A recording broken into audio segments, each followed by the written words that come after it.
గత ప్రభుత్వ హయాంలో అమల్లోకి వచ్చిన ధరణి పోర్టల్పై ఫోరెన్సిక్ ఆడిట్ నిర్వహించాలని ప్రస్తుత ప్రభుత్వం నిర్ణయించింది. ఈ ఆడిట్ ద్వారా ధరణి పోర్టల్లో జరిగిన అవకతవకలు, భూముల రికార్డులు తారుమారు, అక్రమ లావాదేవీలు వెలికి తీయాలని లక్ష్యంగా పెట్టుకుంది రాష్ట్ర సర్కార్.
రైట్ 2014లో తెలంగాణ రాష్ట్రం ఏర్పడిన నాటి నుంచి ఇక నేటి వరకు 2023 ధరణి పోర్టల్ ద్వారా జరిగిన అన్ని భూ లావాదేవీలపై సమగ్ర ఫోరెన్సిక్ ఆడిట్ నిర్వహించాలని ప్రభుత్వం నిర్ణయించింది. ముఖ్యంగా అటవీ, వక్ఫ్, దేవాదాయ, భూదాన్, అసైన్డ్ భూముల్లో జరిగినటువంటి అక్రమాలు గుర్తించాలని ప్రభుత్వం భావిస్తోంది. కేరళ రాష్ట్రానికి చెందినటువంటి ఒక ప్రభుత్వ ఏజెన్సీకి ఈ ఆడిట్ బాధ్యతలు అప్పగించాలని కూడా తెలంగాణ ప్రభుత్వం సూత్రప్రాయంగా నిర్ణయించినట్లు ఒక సమాచారం అందుతుంది. ఇక కేరళ సెక్యూరిటీ ఆడిట్ అంటూ ప్రధానంగా ఆ సెంటర్కి అప్పగించబోతున్నట్లు రాష్ట్ర ప్రభుత్వం చెబుతోంది. ఇక ఇదే అంశానికి సంబంధించి పూర్తి అప్డేట్స్ అందించేందుకు మా ప్రతినిధి రమేష్ మనకు లైవ్లో సిద్ధంగా ఉన్నారు. రమేష్, చెప్పండి, చాలా కీలకం. ధరణికి సంబంధించి చాలా ఇబ్బందులు రైతులు ఎదుర్కొన్నారు, అవకతవకలు జరిగాయి.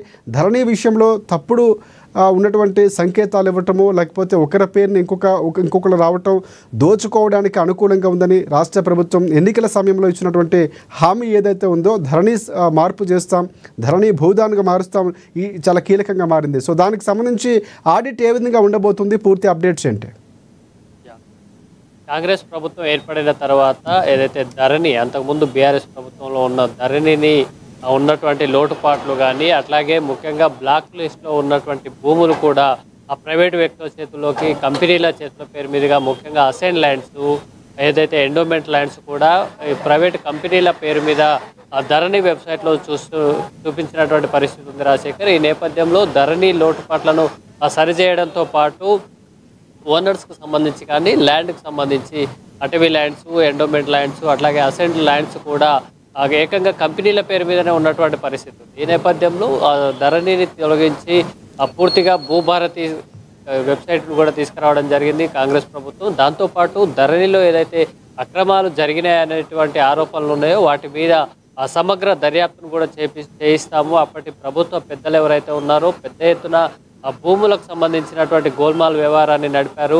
ఆ లక్షల ఎకరాలకు సంబంధించి అన్ని జిల్లాల్లో కలుపుకుంటే కూడా చేతులు మారినట్టుగా కూడా ఆరోపణలు వచ్చాయి. ప్రభుత్వ పెద్దలతో పాటు అప్పుడు పనిచేసినటువంటి ఐఏఎస్, ఐపీఎస్ ఆఫీసర్ల పేర్ల మీద కూడా కొన్ని చోట్ల భూములు మారాయి. ఇందులో ఏకంగా అసైన్ ల్యాండ్స్ ఉన్నాయి. అప్పుడు ఏదైతే అసైన్ ల్యాండ్స్ అనేది ప్రభుత్వం కొంతమందికి జీవనోపాధికి పోషించుకోవడానికి భూములు ఇస్తుంది. వాళ్ళు సాగు చేసుకొని కుటుంబాన్ని పోషించుకోవాల్సి ఉంటుంది. ఒకవేళ వాళ్ళు చనిపోతే వాళ్ళ వారసులు మాత్రమే ఆ భూములను సాగు చేసుకోవాలి, కానీ వాటిని అమ్మడానికి వీలు లేదు, అట్లాగే రిజిస్ట్రేషన్ కూడా కాదు.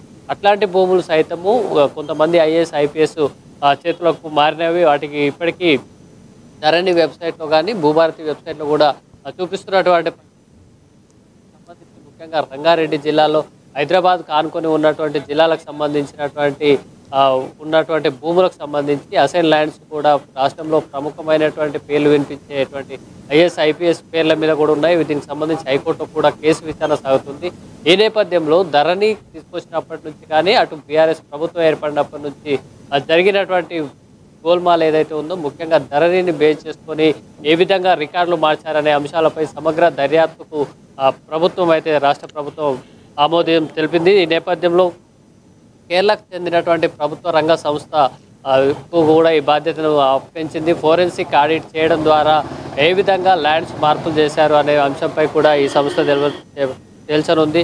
Kerala securities audit and assurance సెంటర్కు ఈ బాధ్యతలను అప్పజెప్పింది. ముఖ్యంగా ముందుగా పైలట్ ప్రాజెక్టుగా ఇటు హైదరాబాద్తో ఆనుకున్నటువంటి జిల్లాలతో పాటు సిద్దిపేట అట్లాగే సిరిసిల్ల జిల్లాలకు సంబంధించి మొదటగా వీటిని ఆడిట్ చేయనున్నారు. వాటికి అక్కడ వచ్చేటువంటి ఫలితాలను బేస్ చేసుకొని రాష్ట్ర వ్యాప్తంగా అన్ని జిల్లాల్లో కూడా సోషల్ ఆడిట్ ఫోరెన్సిక్ ఆడిట్ నిర్వహించాలనేది ప్రభుత్వ ఉద్దేశంగా కనిపిస్తుంది.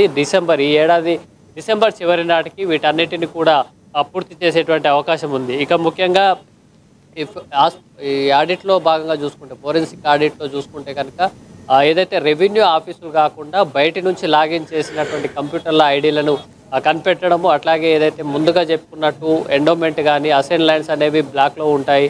సేమ్ టైం అవి చూపిస్తుంటాయి కూడా అసైన్ ల్యాండ్స్ అని. అట్లాగే లావాని పట్టా ఉంటుంది, దాంతోపాటు అటవీ భూములు కూడా ఉంటాయి, ఎండోమెంట్ ల్యాండ్స్ కానీ ఇట్లా వివిధ సొసైటీలకు సంబంధించినవి కానీ అంటే కొన్ని కార్పొరేషన్లకు సంబంధించిన ల్యాండ్స్ కూడా ఉంటాయి. వీటికి సంబంధించి భూములు అనేవి వాటి లిస్ట్లో ఉంటాయి. ఏ లిస్ట్లో ఉన్నాయి, వాటి కొనుగోలు చెల్లుతుందా చెల్లదా అనే అంశం కూడా క్లియర్ కట్గా అందులో ధరలో చూపించాల్సి ఉంటుంది. కానీ అట్లాంటి ల్యాండ్స్ కూడా మారిన నేపథ్యంలో ఎక్కడ నుంచి ఇది జరిగింది, ముఖ్యంగా కంప్యూటర్ ఐపీ అడ్రస్ల బేస్గా ఈ ఎంక్వైరీ సాగనుంది. అట్లాగే పాస్వర్డ్లు ఏమైనా చేంజ్ చేశారా ఏదైతే లాగిన్లకు సంబంధించినటువంటి విషయము, అట్లాగే రికార్డుల్లో కూడా అక్రమ మార్పులు చేయడము, రికార్డులు ఏదైతే పట్టాలు తీసినప్పుడు కూడా మనకు భూ యజమానులు ఎప్పుడెప్పుడు మారుతూ వస్తుర్రు అనేది కూడా తెలుస్తుంది. వీటికి సంబంధించి రికార్డులు తారుమారు చేసినటువంటి అంశాలకు సంబంధించి, అట్లాగే నిషేధిత జాబితాలో ఉన్నటువంటి ల్యాండ్స్ని అన్లాక్ చేసి ఎట్లా సేల్ డీడ్స్ చేసుకున్నారు లేదా గిఫ్ట్ డీడ్ చేసుకున్నారు అంశాలపై కూడా,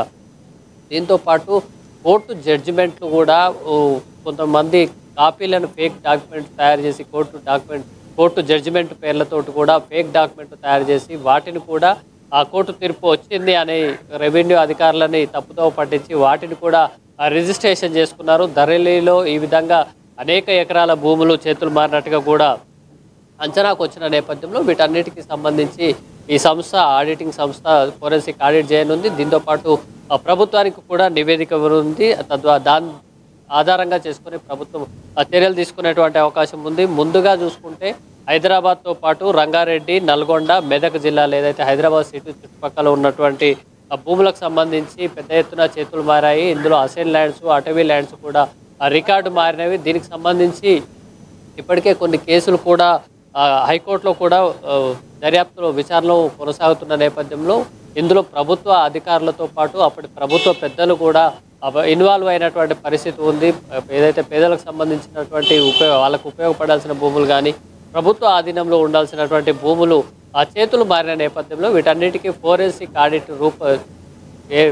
ఆడిటింగ్ ద్వారా వీటిని బయటికి తీసి తద్వారా వారిపై చర్యలు తీసుకోవాలనేది ప్రభుత్వ ఉద్దేశంగా కనిపిస్తుంది. రాశి రైట్. అంటే దీనికి సంబంధించి ప్రధానంగా ఆడిట్ ఎక్కడి నుంచి ప్రారంభించబోతున్నారు అంటే నేరుగా దేవాలయాలకు సంబంధించినటువంటి స్థలాలు లేకపోతే వక్ఫ్కి నిలిచినటువంటి సమస్యలు అక్కడికి వెళ్ళి పోర్టల్లో జరిగినటువంటి అవకతవకలకి ప్రత్యక్షంగా వెళ్ళి పరిశీలించబోతున్నారా, లేకపోతే అక్కడ ఉన్నటువంటి అధికారులకు సంబంధించినటువంటి సమాచారం తీసుకోబోతున్నారా, నేరుగా ఎవరైతే నష్టపోయి ఉన్నారో రైతులు లేకపోతే అక్కడ ఉన్నటువంటి భూస్వాములకు సంబంధించి వారి దగ్గర నుంచి ఆధారాలు తీసుకోబోతుందా కమిటీ? రాష్ట్రంలో ఏదైతే అటవీ భూములు, వక్ఫ్ ల్యాండ్, దేవాదాయ ల్యాండ్స్, అట్లాగే భూదాన్ ట్రస్ట్ సంబంధించిన భూములు, అసైన్ ల్యాండ్స్ కూడా చేతులు మారాయి. ధరణిలో ఈ రికార్డులు క్లియర్గా కనిపిస్తున్నాయి. ముఖ్యంగా పానీలు తీసినప్పుడు వాటికి ఆ సర్వే నెంబర్లు కనుక చూసుకుంటే ఇప్పుడున్నటువంటి యాదాద్రి భువనగిరి జిల్లా భూదాన్ పోచంపల్లి చాలా ఫేమస్. అక్కడి నుంచే ఈ భూదాన్ ఉద్యమం అనేది స్టార్ట్ అయింది. దానికి సంబంధించినటువంటి భూములు ఇక్కడ ఏదైతే ఉమ్మడి నల్గొండ జిల్లాతో పాటు రంగారెడ్డితో పాటు ఇతర జిల్లాల్లో కూడా ఉన్నటువంటి పరిస్థితి ఉంది. ఏదైతే పేదల కోసము ఏదైతే అప్పుడు ఉన్నటువంటి భూస్వాముల నుంచి వారు దానంగా ఇచ్చినటువంటి భూములు ట్రస్ట్ ఆధ్వర్యంలో ఉంటాయి. అవి పేదలకు ఉపయోగపడేలాగా ప్రభుత్వం కూడా భూదాన్ ట్రస్ట్ బోర్డును ఏర్పాటు చేసి ఆయా జిల్లాల్లో ఉన్నటువంటి భూములు ఎవరైతే సాగు చేసుకుంటాం అనుకుంటారో వాళ్లకు ఆ సాగు చేసేందుకు ఇస్తారు. వాళ్ళ కుటుంబ వారసత్వంగా కూడా సాగు చేసుకోవడానికి అమ్ముకోవడానికి వీల్లేదు, సాగు చేసుకోవచ్చు కానీ అమ్మడానికి వీల్లేదు. అట్లాంటి భూములు కూడా చేతులు మారాయి. అట్లాగే అసైన్ ల్యాండ్స్, ముఖ్యంగా ఎస్సీ ఎస్టీ సామాజిక వర్గాలకు సంబంధించినటువంటి వారికి ఇచ్చేటువంటి అసైన్ ల్యాండ్స్ వాళ్ళు కూడా సాగు చేసుకోవడానికి కుటుంబ వారసత్వంగా సాగు చేసుకోవడానికి ఉంటుంది. ఇక్కడ ఎండోమెంట్ భూములు అయితే పూర్తిగా దేవాదాయ ధర్మదాయ శాఖలో ఉంటాయి. వాళ్ళు వాటి ద్వారా వచ్చే ఆదాయాన్ని అక్కడ పూజారులకు శాలరీలు ఇవ్వడానికి కోసం కానీ టెంపుల్ మెయింటెనెన్స్ కోసం యూజ్ చేసేందుకు ఒక పర్పస్ కోసం వాటిని ఆ భూములను కూడా కేటాయించినటువంటి పరిస్థితులలో ఇట్లాంటి భూములన్నీ కూడా ప్రైవేటు వ్యక్తుల చేతుల్లోకి వెళ్ళిపోయాయి. అట్లాగే అసైన్ ల్యాండ్స్ కానీ భూదాన్ ల్యాండ్స్ కానీ కొన్ని కంపెనీల పేర్ల మీద కూడా రికార్డ్ అయ్యింది. వీటి ధరణిలో వీటికి మనకు క్లియర్ కట్గా చూడొచ్చు. సర్వే నెంబర్ల వారీగా చూసుకుంటే ఉదాహరణకు రంగారెడ్డి జిల్లాలో ఇటీవల అయితే ఒక ఉదంతం బయటకు వచ్చింది. అప్పటి పనిచేసినటువంటి ఐఏఎస్ ఐపీఎస్ అధికారులు ఇప్పటికి కూడా ప్రభుత్వంలో పనిచేస్తున్నారు. తెలంగాణ ప్రభుత్వంలో పనిచేసినటువంటి కొంతమంది ఐఏఎస్ ఐపీఎస్ అధికారుల పేర్ల మీద కూడా అసైన్ ల్యాండ్స్ ఉన్నాయి. అదే సర్వే నెంబర్లలో కంపెనీల పేర్ల మీద కూడా రికార్డ్ అయినటువంటి పరిస్థితి. ఇవన్నీ ఎట్లా చేతులు మారాయి అనే అంశం అయితే ఈ ఫోరెన్సిక్ ఆడిట్ ద్వారా బయటకు వచ్చేటువంటి అవకాశం ఉంది. దాంతోపాటు ఈ ప్రాసెస్ చేయడానికి వెనుక ఎవరున్నారు, ఎట్లా చేశారు, ప్రాక్టికల్గా ఎట్లా వర్కౌట్ అయింది, ఒకవేళ అవి నిషేధిత జాబితాలో ఉన్నటువంటి భూములు కనుక బట్టి అటవీ ల్యాండ్స్ కానీ దేవాదాయ ల్యాండ్స్ కానీ అవన్నీ నిషేధిత జాబితాలో ఉంటాయి. సేల్ డీడ్ చేయడం అనేది కుదరదు. అయినా కూడా ఎట్లా చేశారు, వాటికి రెవెన్యూ అధికారులకు సంబంధించి రెవెన్యూ ఆఫీసుల్లోనే చేశారా లేకపోతే బయట ఎవరైనా ప్రైవేట్ వ్యక్తుల ద్వారా చేయించారా, దాని వెనుక ఎవరు అధికారులు ఎవరున్నారు, అప్పుడు ప్రభుత్వంలో ఎవరు కీలకంగా అంటే ప్రధానంగా ఈ పోర్టల్ పై ఫోరెన్సిక్ ఆడిట్ ఏదైతే నిర్వహించిన తర్వాత ఈ ఆధారాలు ఏమైనా సమర్పించబోతుందా, ప్రభుత్వం దీనికి సంబంధించి చర్యలు తీసుకునే అవకాశం ఏమైనా కనిపిస్తుందా? రైట్ రమేష్, ప్రధానంగా ధరణి పోర్టల్కి సంబంధించి ఫోరెన్సిక్ ఆడిట్ ఏదైతే నిర్వహిస్తున్నారో ఆడిట్కి సంబంధించినటువంటి రిపోర్ట్స్ ఏవైతే ఉంటాయో ప్రభుత్వం దానిపై ఎలా చర్యలు తీసుకునే అవకాశం కనిపిస్తుంది? ఫోరెన్సిక్ ఆడిట్ రిపోర్ట్ వచ్చిన తర్వాత ఏదైతే కేఎస్ఏఎసి కేరళకు సంబంధించినటువంటి ఒక గవర్నమెంట్ బాడీ ఇది, దాని ద్వారానే దాంతో ఈ విచారణ అయితే చేపట్టకపోతున్నారు. ఈ విచారణ రిపోర్ట్ అందిన తర్వాత ఏదైతే భూములకు సంబంధించి ప్రధానంగా చాలా వాల్యుబుల్ ల్యాండ్స్ మనం చూస్తున్నాము. హైదరాబాద్ పరిసర ప్రాంతాల్లో ఉన్నటువంటి భూములు ఏ స్థాయిలో రేట్లు పలుకుతున్నాయి అనే విషయం కూడా, ఇవన్నీ ప్రభుత్వానికి అటు ప్రజలకు ఉపయోగపడాల్సిన భూములు, వీటిని ఎట్లా పేరు మార్పు చేయగలిగారు, ఒక పర్సనల్ ఆస్తిగా ఎట్లా రికార్డు చేంజ్ చేశారా అనే అంశాలపై కూడా ఆడిట్ రిపోర్టు ఇవ్వనున్నారు. దీంట్లో ఎవరు ఏ స్థాయిలో ఇన్వాల్వ్మెంట్ అయ్యారు, కంప్యూటర్ ఆపరేటర్ దగ్గర నుంచి అక్కడ పనిచేసేటువంటి తహసీల్దార్లు కానీ ఆర్టీఓలు కానీ రెవెన్యూ ఆఫీసర్లు కానీ అట్లాగే రిజిస్ట్రేషన్ సంబంధించినటువంటి సబ్ రిజిస్ట్రార్లు కానీ అట్లాగే అక్కడ పనిచేసేటువంటి కలెక్టర్లు కానీ వీరంతా దీనికి సంబంధించి డిఆర్ఓలు కూడా ఇన్వాల్వ్ అయి ఉంటారు. ఈ భూములు అంత అసైన్ ల్యాండ్స్ కానీ ఇవన్నీ చేతులు మారడం అంత ఆషామాషి వ్యవహారం కాదు. దీంట్లో పెద్ద ఎత్తున ప్రభుత్వ పెద్దల నుంచి కూడా అండదండలు ఉంటేనే ఇవంతా జరిగింది. అట్లాగే ల్యాండ్ రికార్డ్స్ కూడా ఎట్లా మార్పులు చేశారనే అంశాలు కూడా పూర్తిగా బయటకు రావాల్సినటువంటి అవసరం ఉంది. వారు ఎక్కడెక్కడ ఇన్వాల్వ్మెంట్ అయ్యారు, కంప్యూటర్ లెవెల్లో చేశారా, అంటే అక్కడ ఆపరేటర్ లెవెల్లో చేశారా, పాస్వర్డ్లు చేంజ్ చేశారా, రికార్డులు చేంజ్ చేశారా, ఏకంగా పానీ పట్టాలు డాక్యుమెంట్స్కి సంబంధించి వాటిని మాయం చేసి తద్వారా వీటిని సొంత ప్రైవేట్ ఆస్తిగా చూపించే ప్రయత్నం చేశారా అనేది కూడా ఆడిట్ రిపోర్ట్ రావాల్సి ఉంది. వాటి ఆధారంగా మాత్రమే ప్రభుత్వం చర్యలు తీసుకోబోతుంది. ముఖ్యంగా ఈ దేవాదాయ టెంపుల్ ల్యాండ్స్ కానీ వక్ఫ్ ల్యాండ్స్ కానీ అట్లాగే భూదాన్ భూములు కూడా పెద్ద ఎత్తున చేతులు మారాయి. వీటన్నిటినీ ఏదైతే ఆడిటింగ్ సంస్థ రిపోర్టింగ్ ఇచ్చిందో దాని ఆధారంగా బేస్ చేసుకొని చట్టపరంగా చర్యలు తీసుకునేటువంటి అవకాశం ఉంది. రాజశేఖర్,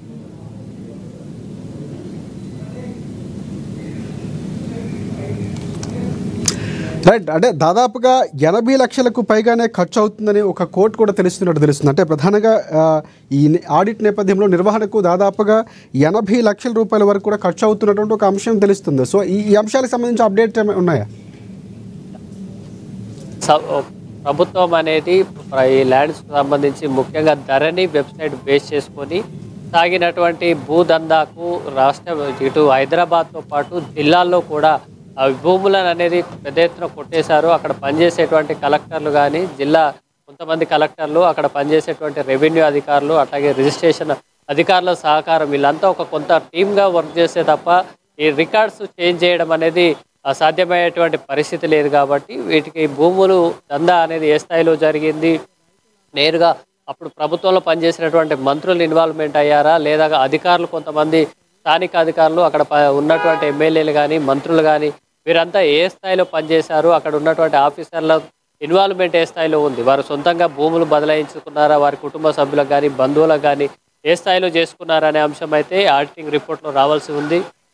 దాంతోపాటు ప్రభుత్వానికి తెలిసి అప్పుడు ప్రభుత్వంలో ఉన్నటువంటి వారికి తెలిసి జరిగిందా తెలియక జరిగిందా అనేది కూడా ఒక అంశం అయితే అప్పుడు పనిచేసినటువంటి ఐఏఎస్ ఆఫీసర్లకు సంబంధించి కొంతమంది ఐపీఎస్ ఆఫీసర్లు కూడా ఇప్పటికే ఆ కోర్టు విచారణలను ఎదుర్కొంటున్నటువంటి పరిస్థితి ఉంది.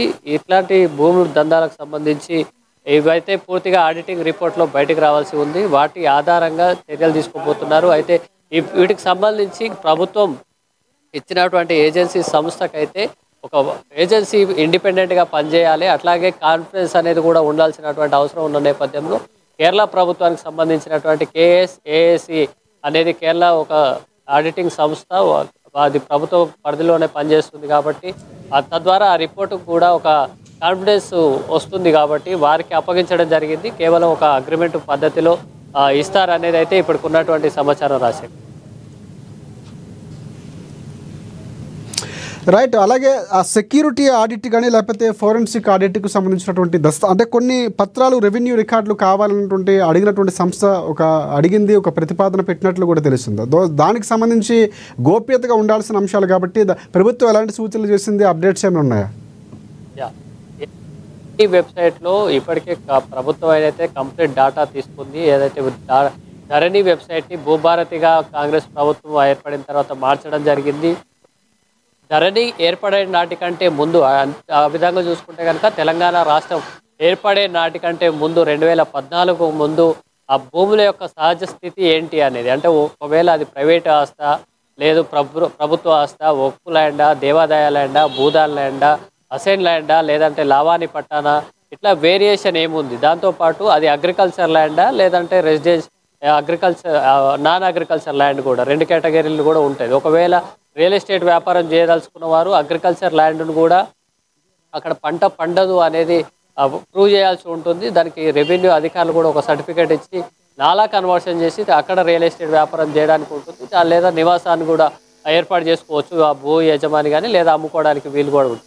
సో ఇట్లాంటి వ్యవసాయ భూమిని కూడా వ్యవసాయేతర భూములుగా మార్చి కూడా రియల్ ఎస్టేట్ వ్యాపారం సాగింది అనేది ప్రధాన ఆరోపణ. దీంతోపాటు ఈ ల్యాండ్స్కు సంబంధించి వాటి సహజ స్థితిని మార్చే విధంగా కూడా వాటి ఏదైతే నేచర్ ఆఫ్ ల్యాండ్ అనేది ఉంటుంది అది రికార్డులో కూడా పొందుపరిచి ఉంటుంది, వాటిని పూర్తిగా మార్చేసి ఆ రికార్డులో గోల్మాల్ చేసినటువంటి పరిస్థితి ఉన్న నేపథ్యంలో వాటికి సంబంధించి కంప్లీట్ ఇన్ఫర్మేషన్ ఎప్పుడు ఏ ఇయర్లో ఇది మారింది, లేదా వాటికి సంబంధించి ఒకవేళ ముందు నుంచి అది అసెల్ ల్యాండ్ కనుక భూదాన్ ల్యాండ్ అట్లాంటివి ఉంటే కనుక ఎప్పుడు రికార్డు మారింది, అది పర్సనల్ ఆస్తిగా ఎప్పుడు మారింది, ఆ తర్వాత వారసత్వంగా ఎవరికైనా వచ్చిందా, లేదు వాళ్ళు సేల్ డీడ్ కానీ గిఫ్ట్ డీడ్ అట్లాంటివి చేసినారా అనే అంశాలపై కూడా ఈ సంస్థ అయితే రిపోర్ట్ తయారు చేయబోతుంది. దీనికి సంబంధించి ప్రభుత్వం ఇప్పటికే అవసరమైనటువంటి ఇన్పుట్స్ కూడా ఇవ్వడం జరిగింది. ప్రభుత్వం వద్ద కూడా ఒక క్లియర్ ఇన్ఫర్మేషన్ ఉన్నప్పటికీ కంప్లీట్ పూర్తి స్థాయిలో రాష్ట్ర వ్యాప్తంగా ధరణి పేరుతో జరిగినటువంటి ఈ భూముల వ్యవహారానికి సంబంధించి ఎవరైతే ముందుగా చెప్పుకున్నట్టు కంప్యూటర్ ఆపరేటర్ దగ్గర నుంచి మంత్రి స్థాయిల వరకు క్యాబినెట్ మంత్రుల వరకు కూడా కొంత ఇన్వాల్వ్మెంట్ అయినటువంటి ఆరోపణలు ఉన్నప్పటికీ వీటిని ప్రభుత్వం ఇప్పుడు ప్రూవ్ చేసే పనిని పెట్టుకోవడంలో భాగంగా ఇచ్చింది. దీనికి సంబంధించి రికార్డులను కూడా పటిష్టంగా భద్రపరచడం, వాటిని ఇన్ఫర్మేషన్ కూడా కాన్ఫిడెన్స్గా ఉంచాలనే సజెషన్స్ కూడా ఇప్పటికీ ఏజెన్సీకి ఇవ్వడం జరిగింది. రాజశేఖర్, ఎస్, అంటే గతంలో చూసుకుంటే స్వదేశీ కంపెనీ కాకుండా విదేశీ కంపెనీకి ఈ ఆడిట్కి సంబంధించినటువంటి అంశాలు ఉన్నాయి, కానీ ఇప్పుడు స్వదేశానికి సంబంధించినటువంటి కేరళ సంస్థకి ఇవ్వటం చాలా కీలకం కాబోతుంది. సో ఇక్కడ ఐడీలు అంటే గతంలో ఐడీలు కలెక్టర్ల ఆధీనంలో ఉండేవి, అంటే బయట దేశాల్లో ఉన్నటువంటి సందర్భంలో, కానీ ఇప్పుడు పూర్తిగా ఐడీలు కూడా చేంజ్ చేసే అవకాశం ఉన్నట్లు తెలుస్తుంది. సో ఇక్కడ రియల్ ఎస్టేట్ అంశం అనేది చాలా కీలకం. గతంలో కానీ ఇప్పుడు కానీ చూసుకుంటే రియల్ ఎస్టేట్లో ఈ అంశాలు చాలా కీలకం కాబోతున్నాయి. వారికి అనుకూలంగా అప్పుడు ఉన్నటువంటి మీరు అన్నట్లు కింది స్థాయి నుంచి రాజకీయ నాయకుల వరకు వారికి అనుకూలంగా ఉన్నారు. సో అక్కడ ఆ యాంగిల్లో కూడా ఏమైనా ఇక్కడ కమిటీకి సంబంధించినటువంటి ఫోరెన్సిక్ ఆడిట్ ఉండబోతుందా? ఖచ్చితంగా ఉంటుంది రాజశేఖర్. ముందుగా చెప్పుకున్నట్టు నేచర్ ఆఫ్ ల్యాండ్ అనేది ఇందులో చాలా క్రియాశీలకంగా మారబోతుంది. 2014కు ముందు ఉన్నటువంటి అటవీ ల్యాండ్స్, భూదాయ ల్యాండ్స్, అట్లాగే దేవాదాయ ల్యాండ్స్, అట్లాగే ప్రభుత్వ భూములు, ఇట్లా వేరియేషన్ ల్యాండ్స్ ఉంటాయి. నిషేధిత జాబితాలో ఉన్నటువంటి భూములు ఏవి ఉన్నాయి, అట్లాగే వ్యవసాయ భూములు, వ్యవసాయేతర భూములు కూడా ఏదైతే ప్రైవేట్ భూములకు సంబంధించి అంటే వ్యక్తిగతంగా ఉండేటువంటి భూములకు సంబంధించి ఆ డాటా అనేది ఉంటుంది. ఆ తర్వాత 2014 నుంచి 2023 వరకు ధరణి ఎప్పుడైతే వచ్చిందో ధరణి తర్వాత కూడా బీఆర్ఎస్ అధికారం కోల్పోయే నాటి వరకు కూడా ఏదైతే ఎలక్షన్ కోడ్ వచ్చే నాటికంటే 6 నెలల వరకు కూడా వీటి మీద ధరణిలో రికార్డులు మార్చేటువంటి కార్యక్రమం కొనసాగిందనేది ఆరోపణ. కేవలం హైదరాబాద్ చుట్టూ ఉన్నటువంటి ప్రాంతాలతో పాటు కాకుండా జిల్లాల్లో కూడా అన్ని జిల్లాల్లో కూడా ఈ స్థాయిలో జరిగిందనేది ఒక ప్రధాన ఆరోపణ. ఇందులో అక్కడ పనిచేసేటువంటి ఎమ్మెల్యేలు కానీ, ప్రభుత్వ అధికారులు కానీ, ఆ జిల్లాలకు సంబంధించినటువంటి మంత్రులు కానీ. ఇంకోటి అంటే ఇక్కడ ఇందాక మీరు మాట్లాడుతున్నట్లు నేచర్ ఆఫ్ ల్యాండ్ క్లాసిఫికేషన్కి సంబంధించి ఆర్డీఓ లేకపోతే తహసీల్దారు పర్మిషన్ ఇవ్వకపోయినా కూడా కలెక్టర్ నేరుగా ఇచ్చినటువంటి సందర్భాలు, కొంతమంది కలెక్టర్లు అలాంటి చర్యలకు కూడా పాల్పడ్డారన్నటువంటి వార్తలు వచ్చాయి. సో వారిని ఏమైనా విచారించే అవకాశం, వారి దగ్గర నుంచి సమాచారం తీసుకునే అవకాశం ఏమైనా కనిపిస్తుందా? ఖచ్చితంగా ఇప్పుడు ఫోరెన్సిక్ ఆడిట్ రిపోర్ట్లో మాత్రం ముందుగా ఒక రిపోర్ట్ అయితే తయారు చేసేటువంటి అవకాశం ఉంది. ఏదైతే నేచర్ ఆఫ్ ల్యాండ్ మార్చడము లేదా వారసత్వ భూములు కానీ, అసైన్ ల్యాండ్, నిషేధిత జాబితాలో ఉన్నటువంటి ల్యాండ్స్ని వాటి స్టేటస్ మార్చి సేల్స్ చేయడం అనేది జరిగింది. దానికి సంబంధించి మొదటగా ఏదైతే ట్రయల్ వర్షన్గా చేస్తున్నటువంటి దాన్ని తీసుకొని పైలట్ ప్రాజెక్టుగా ఇప్పుడు సిరిసిల్ల, సిద్దిపేట జిల్లాలను చేయడం జరుగుతుంది. దాంతోపాటు హైదరాబాద్, రంగారెడ్డి, ఇటు ఉన్నటువంటి సంగారెడ్డి జిల్లాలు, అట్లాగే ఇప్పుడు ఉమ్మడి నల్గొండ జిల్లాకు సంబంధించినటువంటి హైదరాబాద్ చుట్టూ ఉన్నటువంటి పరిసర ప్రాంతాలకు సంబంధించి ఆడిట్ చేసేటువంటి అవకాశం ఉంది. వీటిలో ఎక్కడ ఉంది అనేది, నిజంగా ప్రాబ్లం ఎక్కడ ఉంది అనేది కొంత అవగాహన వచ్చేటువంటి అవకాశం ఉంది. పాస్వర్డ్లు మార్చారా, ఆపరేటర్లను మేనేజ్ చేశారా, ఆఫీసర్లను అక్కడ ఉన్నటువంటి రెవెన్యూ అధికారులను మేనేజ్ చేయడం కానీ, భయపెట్టడం కానీ, జిల్లా కలెక్టర్ చెప్పినప్పుడు జనరల్గానే అక్కడ ఉన్నటువంటి తహసీల్దార్ల పరిధి దాటిపోతుంది కాబట్టి వాళ్ళు కూడా ఏం చేయలేనటువంటి స్థితికి చేరుకుంటారు. ఆ రకంగా చేశారా లేదా లోకల్ పొలిటీషియన్స్ ఇన్వాల్వ్మెంట్ అయ్యి చేశారా అనే అంశాన్ని కొంత అవగాహన వస్తుంది. కాబట్టి ఒక పైలట్ ప్రాజెక్టుగా మెయిన్గా భూములకు అధిక ధరలు డిమాండ్ ఉన్నటువంటి ఏరియాలను తీసుకొని ఇప్పుడు హైదరాబాద్తో పాటు చుట్టూ ఉన్నటువంటి జిల్లాలకు సంబంధించి ఈ ఆడిట్ చేయబోతున్నారు. దీని ఆధారంగా స్టేట్ వైడ్ ఆడిటింగ్ కూడా కొనసాగుతుంది. ఈ రిపోర్ట్ ఏదైతే ఉంటుందో రిపోర్ట్ వచ్చిన తర్వాత మాత్రమే వీరిపై చర్యలకు ప్రభుత్వం ఉపక్రమించేటువంటి అవకాశం ఉంది. ముందుగా అయితే భూములు ఏ స్థాయిలో అంటే ఇక్కడ ఫస్ట్ ఏదైతే ఇప్పుడు పైలట్ ప్రాజెక్ట్ కింద కొన్ని సిద్దిపేట ఈ ప్రాంతాల్లో నిర్వహిస్తున్నారు, ఆడిట్ పూర్తయిన తర్వాత రిపోర్ట్ల ఆధారంగానే మిగతా ప్రాంతాల్లో చేస్తారా, లేకపోతే సక్సెస్ అయిన తర్వాత మిగతా ప్రాంతాల్లో పూర్తి స్థాయిలో చేసిన తర్వాతే రిపోర్ట్ ఆధారంగా చర్యలు తీసుకోబోతున్నారా? పైలట్ ప్రాజెక్టుగా ఈ జిల్లాలను అయితే ఎంపిక చేయడం జరిగింది రాజశేఖర్. ఇక్కడ వచ్చేటువంటి ప్రాక్టికల్ ప్రాబ్లమ్స్ కూడా కొన్ని ఉంటాయి కాబట్టి ఒకటేసారి రాష్ట్రం అంతా తీసుకోవడం కుదరదు. ఒక ప్రాక్టికల్గా వర్కౌట్ కూడా కాదు కాబట్టి ఒక శాంపిల్ వర్క్గా ఇక్కడ చేపట్టడం జరుగుతుంది. సేమ్ టైం ఇక్కడ ఎన్ని వస్తుంది అనేది ఫుల్ కాన్సన్ట్రేషన్ చేయడానికి కూడా ఒక అవకాశం ఉంటుంది. ఒక పాయింట్ ఆఫ్ దీన్ని తీసుకొని చేస్తున్న నేపథ్యంలో ఉదాహరణకి ధరణి వెబ్సైట్లో ఏ విధంగా మార్పులు చేశారు, లేదా ఆ రెవెన్యూ అధికారులు కానీ, రిజిస్ట్రేషన్ ఆఫీసర్లు కానీ, అక్కడ పనిచేసేటువంటి కలెక్టర్లు కానీ ఏ స్థాయిలో ఇన్వాల్వ్మెంట్ చేశారు అనేది ఒక ఫుల్ కాన్సన్ట్రేషన్గా ఒక 2 జిల్లాలను ఎంపిక చేసుకుంటే కనుక అక్కడ పనిచేయడం సింపుల్గా ఉంటుంది. ఫుల్ టార్గెటెడ్గా పనిచేయచ్చు.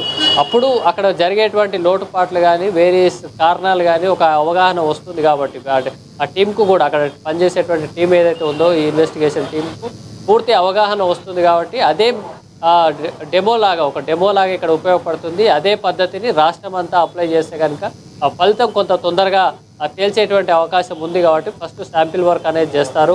ఈ శాంపిల్ వర్క్ బేస్ చేసుకుని రాష్ట్ర స్థాయిలో అన్ని జిల్లాల్లో కూడా అదే పద్ధతిలో ఒక క్రైటీరియాని రూపొందించుకొని దాన్ని ఈ ఫోరెన్సిక్ ఆడిట్ చేపట్టి ఈ ఏడాది డిసెంబర్ నాటికి ప్రభుత్వానికి నివేదిక ఇవ్వనుంది రాష్ట్రం. Right thanks for updates Ramesh. ప్రధానంగా ప్రభుత్వం చాలా కీలకంగా ఒక నిర్ణయం తీసుకుంది. ధరణిలో తప్పులు జరిగాయని అప్పుడు బీఆర్ఎస్ ప్రభుత్వం అధికారం ఉన్నప్పుడు ఆరోపించింది. అధికారంలోకి వస్తే దాని పేరు మారుస్తామని ఇచ్చినటువంటి హామీ నేపథ్యంలో భూభారతి మార్చినటువంటి పోర్టల్కు సంబంధించి ధరణిలో అప్పుడు అవకతవకలు ఏం జరిగాయన్నది ఒక ఆడిట్ నిర్వహించబోతుంది. పూర్తి స్థాయిలో ఫోరెన్సిక్ ఆడిట్ నేపథ్యంలో ఇక్కడ సిద్దిపేట ఈ ప్రాంతాల్లో ఇప్పుడు పైలట్ ప్రాజెక్ట్ కింద చేయబోతున్నారు. సో ఇవి అయిన తర్వాత పూర్తి స్థాయిలో రాష్ట్ర వ్యాప్తంగా రికార్డులకు సంబంధించినటువంటి లావాదేవీలు అక్రమాలు జరిగినటువంటి రాత్రికి రాత్రే రికార్డులు మారటం, లేకపోతే కొన్ని ప్రాంతాల్లో కీలకంగా కలెక్టర్లు వ్యవహరించారు, ఆర్టీఓలు లేకపోతే తహసీల్దార్లు వద్దన్నప్పటికీ అనుకూలంగా లేదన్నటువంటి సందర్భంలో కూడా ఇక్కడ నేచురల్ ఆఫ్ ల్యాండ్కి సంబంధించినటువంటి ట్రాన్సాక్షన్స్ జరిగాయో లేకపోతే ఆ అంశాల్లో కీలకంగా ఉన్నారన్నటువంటి నేపథ్యం కనిపిస్తుంది. కాబట్టి ఇక్కడ కింది స్థాయి నుంచి ముఖ్యమంత్రి లేకపోతే ఆ కింది స్థాయిలో ఉన్నటువంటి ముఖ్య నేతల వరకు కూడా ఈ సోషల్ ఆడిట్లో పూర్తిగా సమాచారం సేకరించబోతున్నారు. కేరళకు సంబంధించినటువంటి సంస్థ ప్రధానంగా చేస్తుంది. సో ఈ రిపోర్టుల ఆధారంగానే ఎవరిపై చర్యలు ఉంటాయి ఉండవనేది కూడా క్లారిటీ రాబోతుంది. డిసెంబర్ ఎండింగ్ కల్లా ఒక రిపోర్ట్ ఇవ్వాలని కొంతవరకు పూర్తి స్థాయిలో అక్కడ ఆదేశాలు ఇచ్చినట్లు కూడా మనకి తెలుస్తుంది. సో ఇది ఇవాళ స్పెషల్ డ్రైవ్. మరిన్ని అప్డేట్స్ కోసం చూస్తూనే ఉండండి ANN తెలుగు న్యూస్.